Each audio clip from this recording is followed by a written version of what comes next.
Hello and welcome to Champion Reviews.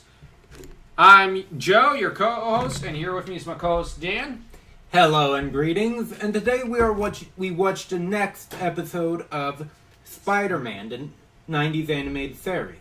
And today's episode is all about MJ and her ex. Well, I'd almost say he's more her stalker than he was her ex. Yes. Because apparently, Maury and MJ go back to high school. Now, she was attending a different high school than Pete, apparently. Now, you got to bear in mind, she's a year younger than Peter, so that's something to bear in mind. So she might have transferred to that school right as he graduated. And Maury ended up doing something like dealing drugs on school campus, got expelled and got put in the Navy by his parents who were so ashamed of him. But he eventually got powers, water powers, from a geyser underwater. I'm not sure how I feel about that origin story, but whatever. And, 5 years later or so, he's chasing after MJ, because why not? And she's now an up-and-coming model, an actress, and Peter handled her shots and is wanting to date her since, the Felicia train has kind of crashed and burnt. Thankfully, finally, because in the last episode, she started going steady with Morbius. I'm just glad that Pete's not with her, because honestly, she was just... I'm not very fond of Felicia in this series. I actually prefer pre-97 Felicia Hardy. Mm-hmm. And we're not dealing with Gwen Stacy. Oh, thank heavens, that nutbag.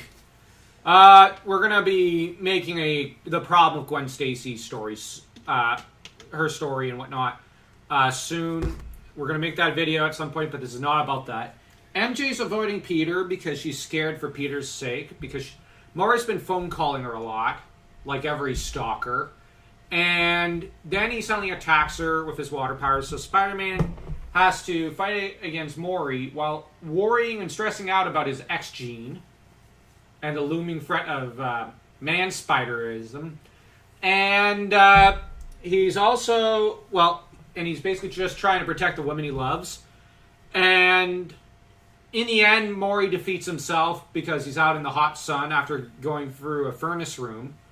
And attacking MJ in the middle of the day. So, yeah, that's about the gist of this episode. Maury in the comics is a nobody and has never been really well used. I actually like him as a stalker. Mm-hmm. And the animation from the word go in this episode is really, really good. It feels a lot better than the previous episode. And I'm glad about one thing, because in the earlier draft, they wanted to use Sandman as a villain in the series. But they couldn't, because James Cameron had something else. But here, they use Hydrant-Man, which I much prefer Hydrant-Man in this role. Of a stalker, yeah, because Sandman is a character I like Flint Marko. I like him as a hero. Mm-hmm. I like him as the older gent who's one of Peter's drinking buddies. Mm-hmm. And he's the second command of the Wild Pack. I actually feel a little annoyed that they didn't include him, Paladin, and maybe, I don't know, Clint as members of the Wild Pack in the animated series. But Silver is probably the best handled in this series, in some ways, than some other characters. Although I wish we had seen more of her rather than Felicia. Mm-hmm. Eventually. And as far as Hydrant-Man goes... Yeah, I love that joke. The jokes are on point here. The science is perfect. I'm not sure... This is one of the most accurate and best depictions of MJ in this series. Sort of. There was a few points where she was a little too damsel-y. Yeah. And a little too easily frightened. Because the actual comic book MJ has been stalked. And a few times was not at all afraid and was willing to bust out a gun and a knife on her stalkers. Yes. And one of them, didn't he try to drop... I think he dropped the grand piano. He almost dropped the grand piano on her, right? So, yeah. But the thing is, MJ's fierce as a tigress in the comics. This one's more kitten. Yeah. Even in this episode. And although she snaps a few times at Peter, I like that. It's not that I want MJ to be overly butch. I just want her to be fiery. Yeah. Because that's what she is.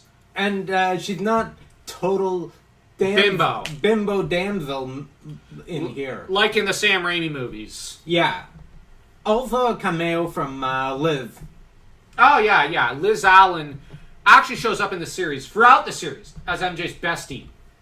Mm-hmm. Which, in the comics, I know they became pretty good friends. Liz had started off as Flash Thompson's girlfriend in the comics, and went on to have a crush on Peter. But when Peter showed no interest, she was a little annoyed when MJ first showed up. But after a while, I think she did become pretty good friends with MJ. And eventually she tried to break off the friendship entirely that she had formed with Flash, who just simply pined for the good old days.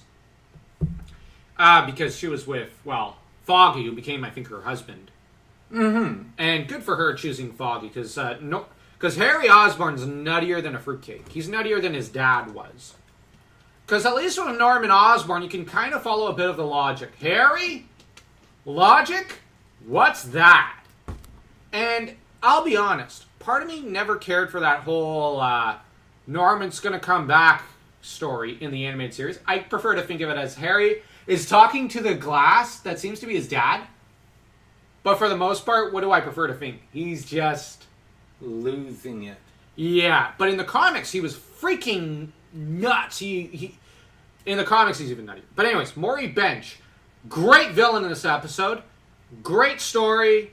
The characters are on point. MJ, this is probably her best episode yet. I don't know what else to say. Yeah. How would you rate this episode? I'd probably rate this like a 3.5. Yeah, 3.5. Actually, 3.1. I'm going to lower it a little, just because I'm kind of wishing comic book MJ. Yeah, and that's the only reason why I'm not playing. And the Mutant Agenda and Punishers episodes have yet to appear. Mm-hmm. Those are the best episodes of the series, I think, to an extent. Okay. Because, yeah. Anyways, if you like this video, like, share, subscribe. Oh, and hit the red subscribe button, please. I cannot emphasize that enough. And hit the notification bell while you're at it. And, blast it with water power.